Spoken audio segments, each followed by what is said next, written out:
तमिलनाडु में विजय सरकार को बहुमत मिल चुका है। विजय सरकार ने फ्लोर टेस्ट को पास कर दिया है। विजय थलापति के पास 144 विधायकों का समर्थन मिला है। विजय सरकार ने विश्वास मत अपनी विधानसभा में हासिल कर लिया है। इसके साथ ही यह भी खबर है कि एआईएडीएमके के कई विधायकों ने भी विजय की इस सरकार का समर्थन किया है।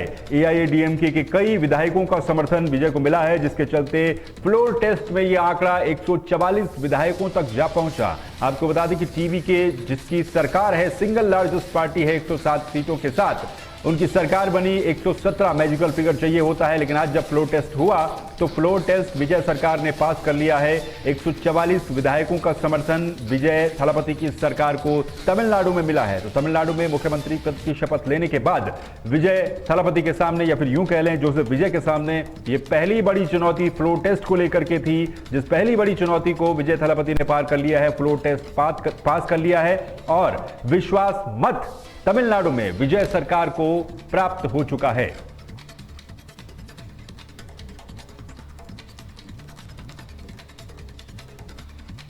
वहीं नीट पेपर लीक को लेकर के देश भर में हंगामा मचा हुआ है। विपक्ष लगातार सरकार पर कई तरह के आरोप लगा रहा है। वहीं नीट पेपर लीक का मामला अब सुप्रीम कोर्ट भी जा पहुंचा है।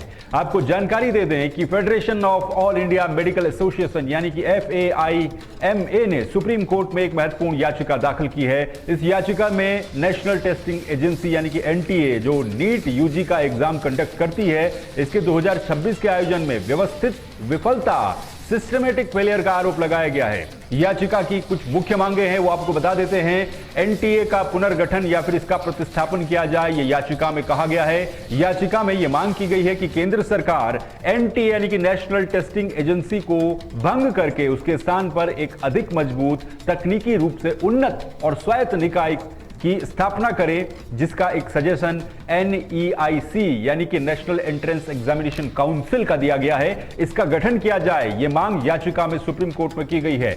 यह भी कहा गया कि न्यायिक निगरानी में दोबारा ही परीक्षा कराई जाए। जब तक नया परीक्षा निकाय नहीं बन जाता, तब तक नीट यूजी 2026 की परीक्षा सुप्रीम कोर्ट के सेवानिवृत्त न्यायाधीश की अध्यक्षता वाली एक उच्च स्तरीय निगरानी समिति की देखरेख में करवाई जाए। इस समिति में साइबर सुरक्षा और फॉरेंसिक विशेषज्ञों को भी शामिल करने का सुझाव दिया गया है। तो ये वो मांगे हैं जो सुप्रीम कोर्ट में कही गई हैं। FEMA के द्वारा CBT मोड और डिजिटल सुरक्षा की भी मांग की गई है। भविष्य में पेपर लीक को रोकने के लिए परीक्षा को कंप्यूटर आधारित CBT मोड में आयोजित करने और प्रश्न पत्रों को डिजिटल रूप से सुरक्षित रखने की मांग भी की गई है।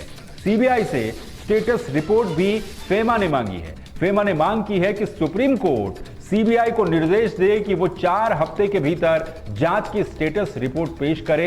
इसमें पेपर लीक नेटवर्क, गिरफ्तारियों और आरोपियों के नामों का विवरण भी शामिल हो, ये मांग भी उनके द्वारा की गई है। इसके अलावा पारदर्शिता और परिणाम को लेकर के कहा गया है कि नीट यूजी 2026 के केंद्रवार यानी कि सेंट्रल वाइज नतीजे सार्वजनिक किए जाएं, ताकि किसी भी प्रकार की अनियमितता का पारदर्शी तरीके से पता लगाया जा सके। तो FEMA के द्वारा ये मांगें रखी गई हैं सुप्रीम कोर्ट में, और सुप्रीम कोर्ट में इन तमाम मांगों को लेकर के एक याचिका भी दाखिल की गई है। यह याचिका 3 मई को आयोजित परीक्षा के बाद लगे पेपर लीक के आरोपों और मामले की जांच, उसके बाद जब CBI को सौंपी गई तो CBI को जांच सौंपे जाने के बाद दायर की गई है। रिपोर्टों के अनुसार व्हाट्सएप और टेलीग्राम प्रसारित संभावित प्रश्न पत्रों के 100 से अधिक प्रश्न वास्तविक परीक्षा से मेल खाते हुए नजर आए थे। तो कुछ इस तरह से ये जो पूरा पेपर लीक का तंत्र था ये चला। इसमें CBI की जांच लगातार जारी है, केस दर्ज कर दिए गए हैं, और केस दर्ज करने के बाद फिलहाल इस समय इन्वेस्टिगेशन ऑन है। कुछ गिरफ्तारियां भी इसमें हुई हैं और आरोपियों को लगातार पकड़ने की कोशिश की जा रही है। लेकिन उससे इतर ये मांग की गई है कि जिस तरह से ये पेपर लीक का मामला सामने आया था, इसमें कैसे आगे भविष्य में पारदर्शी तरीके से नीट यूजी की परीक्षा सही तरीके से संपन्न हो, इसको लेकर के सुझाव दिए गए हैं, और यह याचिका सुप्रीम कोर्ट में दाखिल की गई है।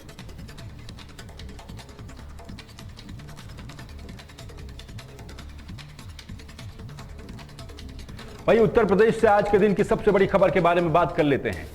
समाजवादी पार्टी के संस्थापक दिवंगत मुलायम सिंह यादव के छोटे बेटे और बीजेपी नेत्री अपर्णा यादव के पति प्रतीक यादव का 38 वर्ष की आयु में लखनऊ में निधन हो गया। बुधवार सुबह को अचानक तबीयत बिगड़ने पर उन्हें लखनऊ के सिविल अस्पताल ले जाया गया, जहां डॉक्टरों ने उन्हें मृत घोषित कर दिया।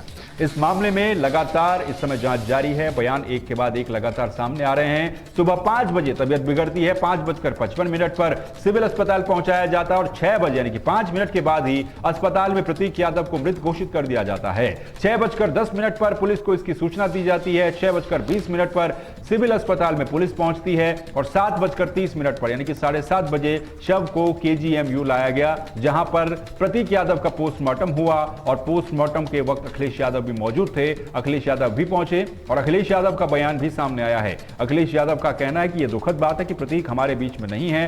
उन्होंने प्रतीक यादव को अपनी सेहत का ध्यान रखने को कहा था, लेकिन क्या गंभीर बीमारी की वजह से, फेफड़ों की बीमारी की वजह से क्या उनकी मौत हुई है? क्योंकि प्रतीक यादव प्लुमोनरी एम्बोलिज्म नाम की फेफड़ों की गंभीर बीमारी से जूझ रहे थे। ये एक जानलेवा स्थिति है जिसमें खून का थक्का फेफड़ों की रक्त वाहिकाओं में फंस जाता है, जिससे रक्त संचार यानी कि ब्लड सर्कुलेशन बाधित हो जाता है। अब यह भी बताया जा रहा है कि प्रतीक कुछ समय पहले एक निजी अस्पताल के आईसीयू में भी भर्ती थे, लेकिन वो अपना इलाज पूरा होने से पहले ही उस वक्त घर चले गए थे। उनकी एक करीबी मित्र हैं, उनके अनुसार करीब 4 महीने पहले उनके फेफड़ों में संक्रमण के कारण एक ऑपरेशन भी हुआ था। इस बीमारी में अचानक से सांस फूलना, सीने में तेज दर्द, खांसी होना, ऑक्सीजन लेवल का गिरना जैसे गंभीर लक्षण देखे जाते हैं। प्रतीक यादव के असामयिक निधन से राजनीतिक गलियारों में और यादव परिवार में शोक की लहर दौड़ पड़ी है। तमाम लोग उनके निधन पर दुख व्यक्त कर रहे हैं और फिलहाल की स्थिति यह है कि इस समय प्रतीक यादव के घर तमाम उन लोगों का आना जाना लगा हुआ है जो उनके चाहने वाले थे, चाहे वो पार्टी के लोग हों, उनके रिश्तेदार हों, यादव परिवार के लोग हों। अखिलेश यादव भी वहां पर पहुंचे और दुख जताया उनके निधन पर। उनका कहना है कि प्रतीक मेहनत से आगे बढ़ना चाहते थे, लेकिन 38 साल की उम्र में ही उनका निधन हो गया। ये भी उनके द्वारा कहा गया, हालांकि कि कारोबार में नुकसान होने पर भी लोग दुखी हो जाते हैं, तो इससे कई तरह के सवाल खड़े उठते हैं। अपर्णा यादव को लेकर के भी अपडेट है कि वो दिल्ली से लखनऊ पहुंच रही हैं और इसके अलावा पोस्टमार्टम फिलहाल हो चुका है और उनके अंतिम संस्कार की तैयारियां इस समय लखनऊ में की जा रही हैं।